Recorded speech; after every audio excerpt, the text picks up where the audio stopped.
Nessa aula, a gente vai focar na estrutura interna do SP, o sintagma preposicional, do SA, o sintagma adjetival, o SC, que é o sintagma complementizador, ou seja, aquele que introduz uma oração formada por um conectivo, por uma conjunção, e uma nomenclatura nova para você, o SF. O SF é o sintagma flexional. Ele é responsável por introduzir, por marcar as categorias flexionais do sintagma verbal. Eu começo, então, falando para vocês a respeito da estrutura do sintagma preposicional. Todo sintagma preposicional ele vai ser necessariamente formado pelo núcleo, que é uma preposição, e por um complemento. Sempre.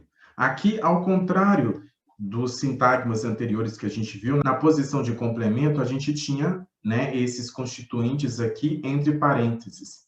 Observe que aqui não. Aqui nós temos o SN, a oração, indicando que esses elementos necessariamente têm que acontecer, têm que ocorrer dentro do sintagma preposicional. O sintagma preposicional ele pode ser formado pelo núcleo e um SN, que é o caso do primeiro exemplo aqui, para a alegria de todos, ou então ele pode ser formado pelo núcleo e por uma oração, caso do terceiro exemplo, para que você se sinta melhor.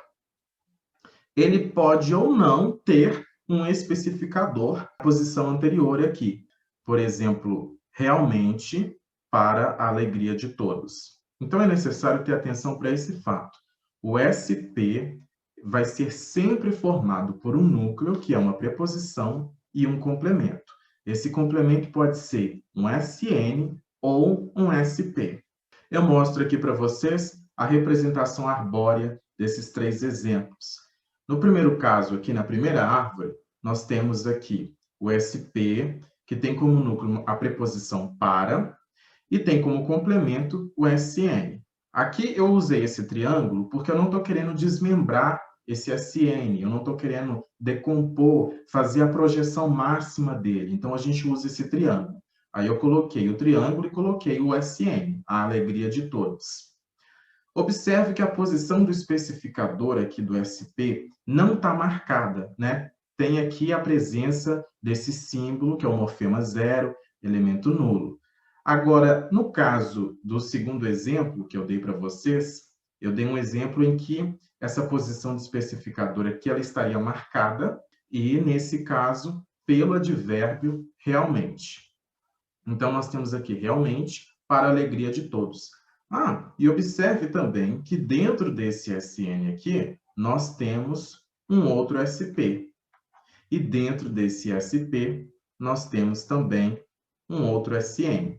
Por que é importante destacar isso para vocês? Para mostrar que dentro de uma sentença, nós temos sempre um sintagma dentro de outro sintagma, um sintagma dentro de outro sintagma.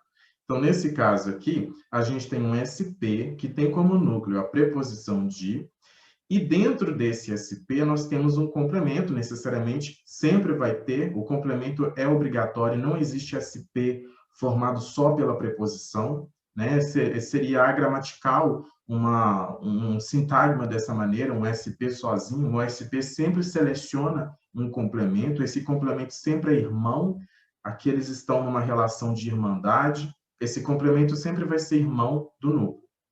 Aqui eu trago para vocês a representação arbórea do SP, que tem como complemento uma oração.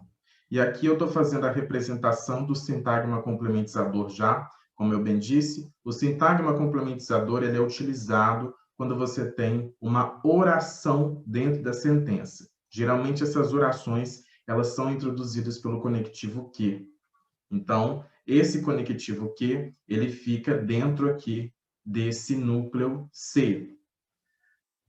Observe também que essa estrutura aqui, a posição do especificador aqui do SP está vazia, a gente não tem nenhum elemento aqui, então a gente começa pelo núcleo. Inclusive, a gente podia aqui já começar pelo núcleo, porque se não tem nenhum elemento nessa posição, a gente poderia nem ter projetado ela. Eu optei por projetar essa posição para mostrar para vocês que aqui a posição do especificador está vazia.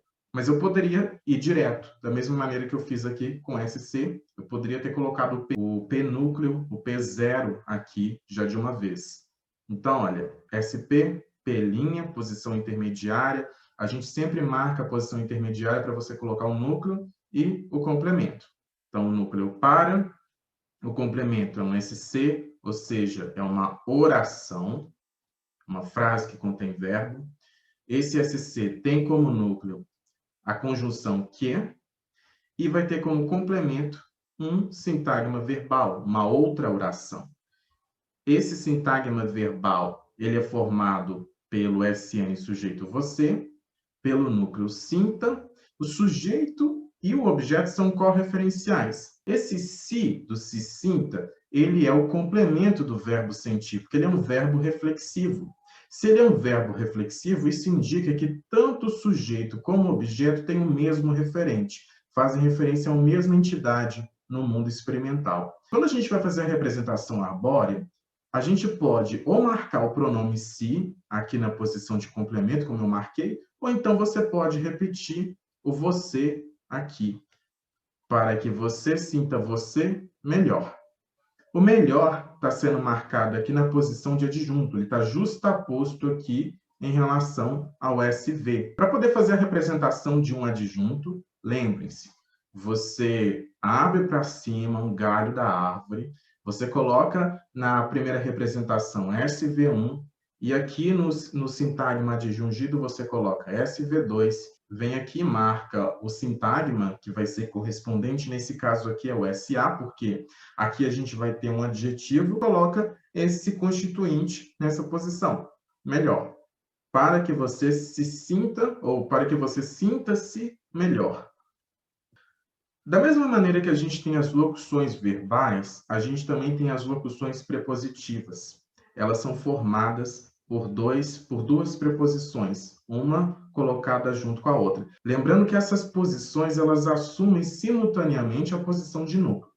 Então, analisando os exemplos que a gente tem aqui, ó, para com todos e ante ao exposto. Na representação arbórea, o que eu vou fazer para poder marcar as duas preposições? Para poder colocar elas dentro da posição de núcleo. Eu vou repetir, eu vou duplicar aqui o P'. Então, eu vou colocar o SP, P', depois P' novamente, e dentro desse P', desse segundo P', eu vou colocar o P0, a preposição para, depois o P0, a preposição com, e no SN aqui, que é complemento, eu vou colocar todos.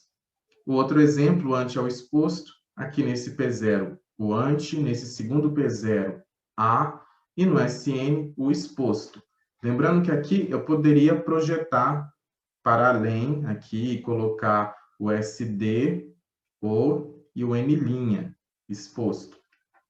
Eu não projetei também para ser mais prático aqui, e você pode se perguntar, eu tenho que projetar, eu tenho que fazer todas as projeções? Depende do enunciado da questão, se você pensar assim na disciplina de sintaxe ou de fundamentos de sintaxe, do professor, depende das exigências do professor, depende do que você quer mostrar. Em níveis de análise científica, quando você está fazendo uma pesquisa científica, essa projeção que vai depender muito do que você quer mostrar, né? Quando você estiver escrevendo um artigo, para você descrever ali o passo a passo da sua pesquisa, as análises que você encontrou na sua pesquisa, essas projeções máximas do sintagma, nem sempre você precisa de fazer a projeção delas, você precisa de desmembrar o sintagma.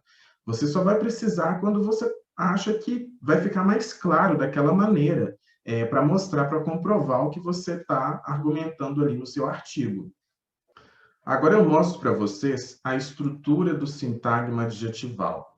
O sintagma adjetival pode ser formado apenas pelo seu núcleo, é o caso desse exemplo aqui, menina, inteligente, a representação arbórea está aqui. Lembrando que o sintagma adjetival sempre vai ser adjunto de um SN, então ele está marcado aqui dentro desse SN, um galho é voltado para o núcleo desse SN, menina, e o outro galho que é voltado para o núcleo, para o SA, né? Aqui eu também não quis desmembrar, mas eu poderia.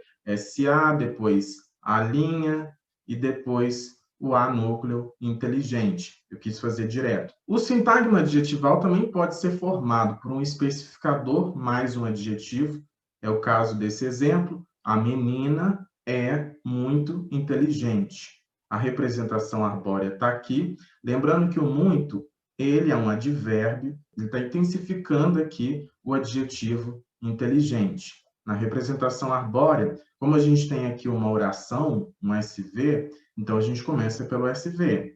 Então, SV, SN sujeito a menina, velhinha, V0, depois o SA, que funciona como predicativo aqui desse sujeito, ele está atribuindo uma qualidade, um atributo para esse sujeito.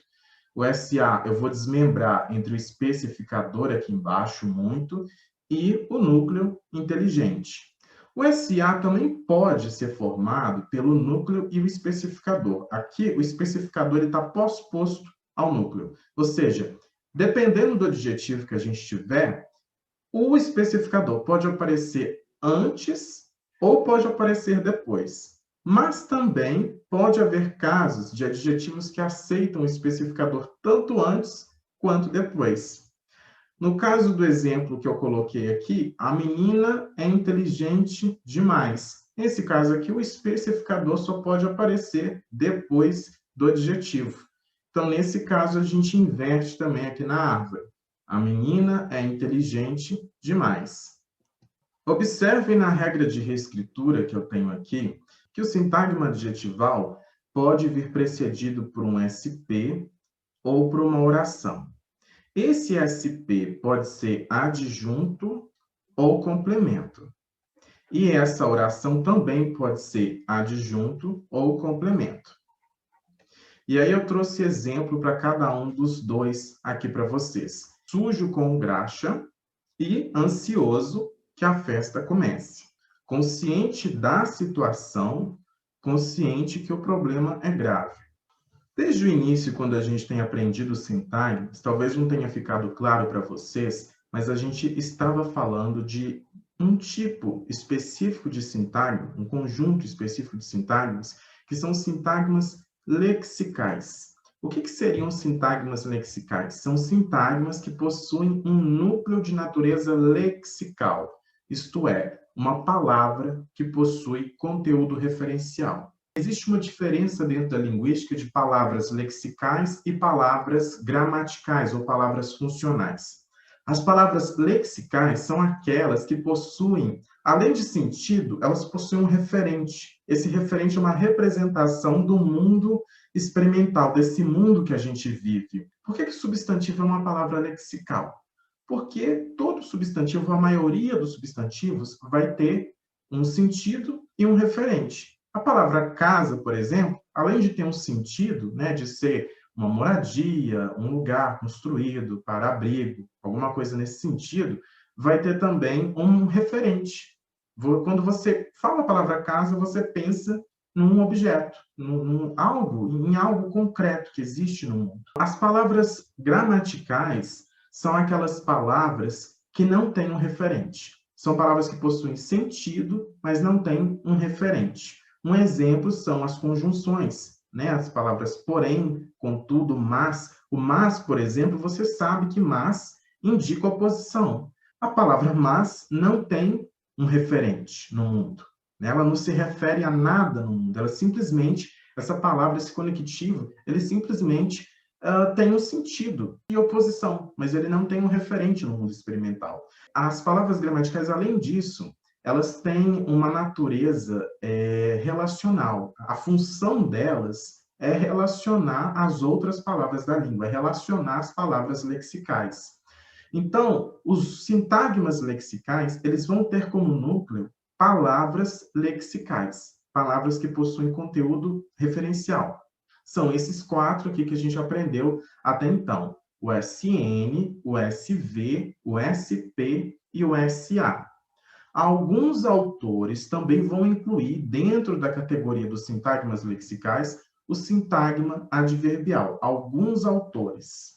Os sintagmas gramaticais, a gente vai dizer que eles são responsáveis pela estruturação das sentenças e dos sintagmas nominais. Os sintagmas gramaticais que a gente tem na nossa língua são os sintagmas flexionais, os sintagmas complementizadores e os sintagmas determinantes. Eu vou começar aqui, então, com a explicação do sintagma flexional. O sintagma flexional é responsável por atribuir uma flexão ao núcleo do SV. Quando eu falo núcleo do SV, obviamente eu estou falando o verbo, o próprio verbo da oração, né? O seu núcleo, que é o F0, é preenchido por morfemas, apenas por morfemas. Morfemas que indicam tempo, modo, pessoa, número, e também por palavras, quando a gente tem os verbos auxiliares. Ele é responsável por estabelecer a concordância entre o SN sujeito e o verbo. Bom, agora eu vou mostrar para vocês como é que fica a representação aí do SF. O que acontece? Você até então só aprendeu a fazer a representação daqui para baixo. Olha. Eu ensinei para você sempre que a gente, quando vai fazer a representação, quando você tem uma sentença, uma oração, toda oração tem verbo, então você começa pelo SV, não é verdade? Essa frase aqui, o político comprou a fazenda, você colocaria o político aqui, o comprou aqui e o a fazenda aqui. O que acontece? Nessa posição aqui do SV, daqui para baixo, a gente não teria ainda o verbo conjugado. A gente projetaria o SN aqui, sujeito, o político, e o verbo, a gente projetaria ele aqui no infinitivo, na forma básica dele. O político comprar a fazenda. Por quê? Eu não sei se você percebeu, mas durante todo esse curso nosso que nós estamos fazendo aqui, em nenhum momento a gente está lidando com frases que já foram pronunciadas pelo falante. Lembra que a gente está dentro da abordagem teórica do gerativismo. O gerativismo acredita que a análise, o objeto de estudo dele é a mente do falante. Então, o que a gente está lidando aqui, na verdade, é com a mente do falante. Como que uma sentença é gerada? Então, a gente está aqui num nível de análise que a gente chama de estrutura profunda. Na estrutura profunda, no momento ali em que a sua mente ela vai gerar uma sentença, ela pega as unidades lexicais que você tem na língua e começa ali a fazer a combinatória. Então, o político comprar a fazenda. Só que antes de gerar a sentença que vai ser pronunciada, é preciso que essa sentença aqui vai gerar uma outra estrutura já com o verbo conjugado. O verbo conjugado e o sujeito estabelecendo a concordância com o verbo. A concordância, tanto nominal quanto verbal, ela vai acontecer aqui, olha. O SF é responsável por marcar a flexão. A flexão que acontece somente no SN e no verbo. A flexão, ela não vai acontecer no SN objeto. Por isso que o objeto permanece aqui na estrutura profunda. Aqui do SF, aqui a gente vai ter o que a gente chama de estrutura superficial. Essa estrutura superficial é responsável pela marcação da flexão. Então, na representação arbórea, a gente vai ter esse outro sintagma, que é o sintagma flexional, e aqui a gente vai colocar na posição aqui de especificador o sujeito, que de fato vai ser o sujeito. A definição de sujeito dentro da linguística é o termo com a qual o verbo concorda. E a concordância é marcada nessa posição aqui, do SF. Antes dessa posição, o que a gente tem são construtos mentais, são coisas ainda muito rudimentares sendo construídas ali na mente do falante. Essas formas rudimentares, quando elas saem daqui, a gente deixa esse registro aqui. Esse T aqui vem do inglês, que significa trace. E esse símbolo aqui do I, que eu coloquei, do J, você poderia colocar qualquer símbolo. A gente só coloca esse símbolo para diferenciar essas duas posições. Mas esse T, ele permanece porque ele indica que é um vestígio que está sendo deixado. Trace significa traço, vestígio, porque ele se desloca daqui e vai para a estrutura superficial para marcar concordância com o verbo. E para a gente mostrar essa relação, né, desse deslocamento, a gente coloca o símbolo I aqui, o símbolo I também está aqui embaixo, o J aqui e o J aqui, indicando que esse elemento aqui, o control, saiu dessa posição aqui de núcleo e foi para essa posição aqui de núcleo do F, da flexão. E a gente indica que esse SN saiu aqui da posição de especificador do SV e foi para a posição de especificador do SF para marcar a concordância com o verbo. E note que o F0, ou seja, o núcleo do sintagma flexional, ele pode ser desmembrado aqui na análise morfológica do verbo, né? Esse desmembre que eu coloquei aqui, essa decomposição que eu fiz aqui do F0, é para mostrar qual que é o radical do verbo, e aqui eu coloquei a desinência. A desinência que vai indicar tempo, modo, número, aspecto verbal. Então, lembrando para vocês que essa representação arbórea aqui, que é um pouco mais complexa, não é a minha intenção que você saia desse curso sendo um especialista dessa representação. O meu objetivo aqui é simplesmente mostrar para você que existe, essa representação existe. O mais interessante aqui, como eu bem disse, é que você entenda o que está por trás dessa representação, que você saiba interpretar essa representação. E eu tenho certeza que quando você entende essa estrutura, quando você entende todo esse mecanismo que está por trás aqui da flexão, da concordância com o verbo, muitas questões a respeito da gramática tradicional que você tem dúvida ficam esclarecidas. O outro sintagma gramatical funcional que a gente tem é o sintagma determinante. O sintagma determinante a gente já viu, quando eu estava fazendo as primeiras representações arbóreas, na posição de especificador, eu já estava colocando o sintagma determinante e falando para vocês que o SN, o especificador do SN, vai ser sempre um sintagma determinante, vai ser sempre um determinante. Então, o sintagma determinante ele sempre aparece no domínio do SN, só do SN, tá? Ele atribui aos nomes substantivos um valor funcional, estabelecendo sua definitude, no caso dos artigos definidos e indefinidos, a sua quantificação, no caso dos numerais, e diversos tipos de informações gramaticais que são veiculadas através de pronomes, sobretudo os pronomes demonstrativos, os possessivos e os pronomes indefinidos. O terceiro e último sintagma gramatical que a gente tem é o sintagma complementizador. O núcleo do sintagma complementizador pode ser preenchido por uma conjunção, como que, e pode ser todas aquelas conjunções que você aprendeu lá quando você via as orações subordinadas adverbiais, as coordenadas, por exemplo, porém, no entretanto, por conseguinte, pois todas aquelas conjunções que você aprendeu no ensino médio, no ensino fundamental, das orações coordenadas, subordinadas, as orações relativas, os pronomes relativos, todos esses conectores, sejam esses conectores conjunções de fato ou pronomes, os pronomes relativos, aquelas conjunções integrantes, todos esses elementos, eles vão vir para essa posição aqui do SC. O SC, ele só tem simplesmente a função de conectar duas orações, conectar dois SVs. Ele só tem essa função. Por isso que eu disse que ele não ele não tem referente. Ele pode ter sentido, mas eles não têm referentes. E a função deles é articular orações, relacionar orações, justapor orações, dependendo do tipo de conector. Eu também trouxe aqui para vocês a representação arbórea de frases mais complexas, inclusive nessa aqui, especificamente, eu estou mostrando para vocês tanto a posição do SF quanto a posição do SC, e lembro novamente que a minha intenção aqui não é fazer com que você saiba montar uma árvore como essa. Aquele sociólogo disse que a elite detesta gente pobre.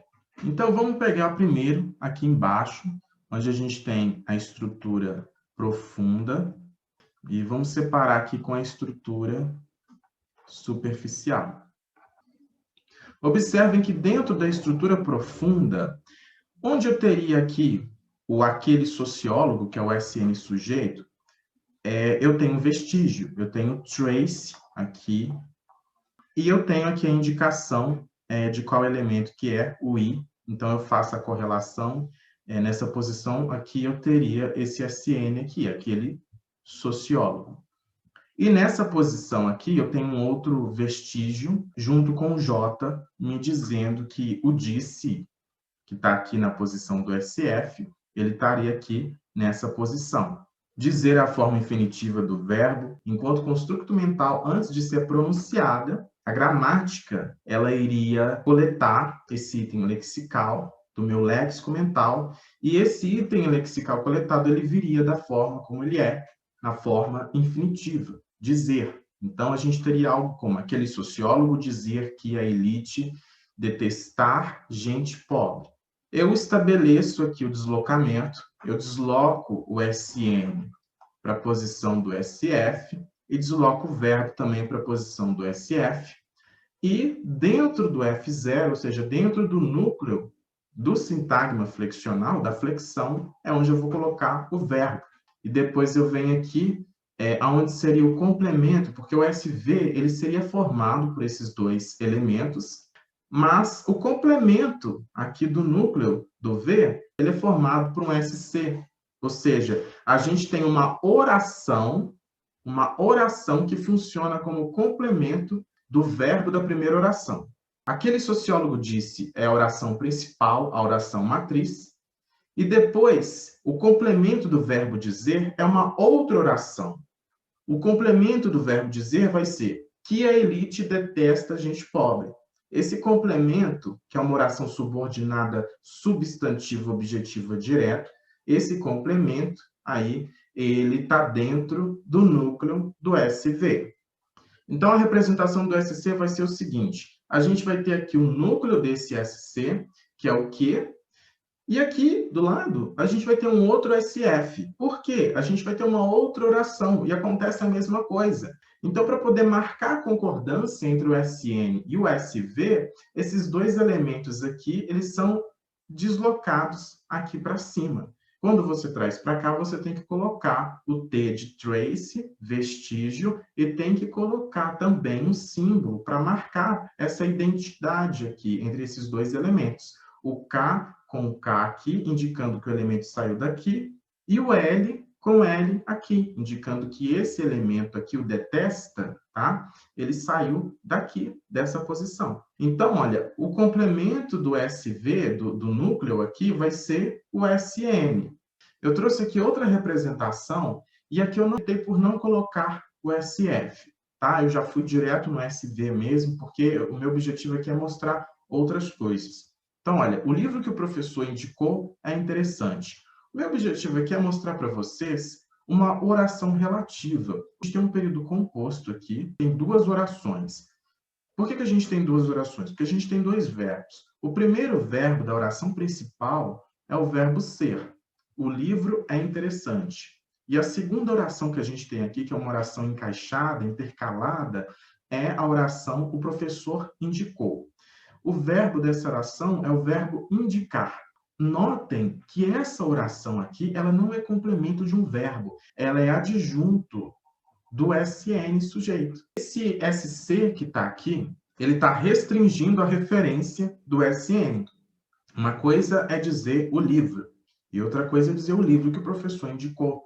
Quando eu acrescento essa informação que o professor indicou, eu estou restringindo a referência da palavra livro. Não é qualquer livro, é aquele livro que o professor indicou. Mas e como é que fica a representação arbórea? Primeiro, a gente faz a representação do SV, e aqui a gente vai puxar um galho para o SN, e outro galho para colocar o V', e o V0, o núcleo aqui é interessante. Interessante é um SA. Agora, dentro do SN, a gente vai ter aqui o SN, o SD, que vai ser o O, que é esse O aqui, depois o N', o N0, o núcleo do SN, que é o livro, e depois aqui, olha, irmão desse N, desse núcleo do SN, a gente vai ter o SC. Esse SC, ele vai ser formado pelo núcleo Q, e dentro dele, o complemento desse núcleo Q vai ser um SV, o SV vai ter um SN, o professor, e o V0, o núcleo desse SV, vai ser o verbo indicar, indicou. Então, o livro que o professor indicou é interessante. Essa aqui é a última representação arbórea que eu trago para você. Dentro da linguística, as orações coordenadas, elas são chamadas de orações paratáticas. As orações paratáticas, elas são orações justapostas a outras orações. Então, o que vai acontecer aqui? Eu vou ter uma oração que funciona como adjunto de outra oração. Então, eu começo aqui com o meu SV. Na posição aqui de sujeito, eu vou colocar morfema 0. Eu venho cá, coloco V', V0, fui. Como complemento desse verbo, eu vou ter aqui o sintagma irmão, o SP. Eu venho e puxo aqui o núcleo do SP, o A. Depois, no SN, eu vou ter a praia. De novo, lembrando que esse A aqui craseado, ele é a junção do A preposição mais o A artigo. E quando eu vou fazer a representação arbórea, eu preciso desmembrar isso aqui. Então, repetindo, o SP, P0, A, o SN, o determinante vai ser o artigo definido A, e o núcleo desse SN vai ser praia. Então, a primeira oração termina aqui, fui à praia. Você vem aqui, coloca um outro SV, representa um outro SV aqui. Dentro desse SC, você vai ter um núcleo e um SV. O núcleo vai ser representado pela conjunção porém, e dentro do SV, você vai ter o especificador não, o V' e o V0. O V0 vai ser representado pelo tomei e o SN pelo sintagma nominal aqui, sol. Bom, eu fico por aqui. Espero que tenha ficado, nem que seja um pouco claro na sua mente, a diferença entre essas representações arbóreas. E o mais importante é que você saiba interpretar essas estruturas, é que você saiba, você crie habilidades para analisar a estrutura interior dos diferentes tipos de sintagmas que a gente viu aqui nas nossas últimas aulas. Eu tenho certeza que isso vai te ajudar a ter uma leitura melhor, uma escrita melhor. Eu acho que quando você aprende a identificar sintagmas, a fazer uma análise mais interior do sintagma, eu acredito que seja possível também você criar uma habilidade maior em termos de coesão textual. E quando você aprende melhor coesão textual, você, estudante de letras, você está sendo mais capacitado para você ser um bom corretor de textos, onde você for dar aula, para você ser um bom revisor de texto e para você também ser um bom tradutor de texto. É isso, eu fico por aqui, agradeço pela sua participação e espero você na nossa próxima aula, no nosso próximo encontro. Até mais!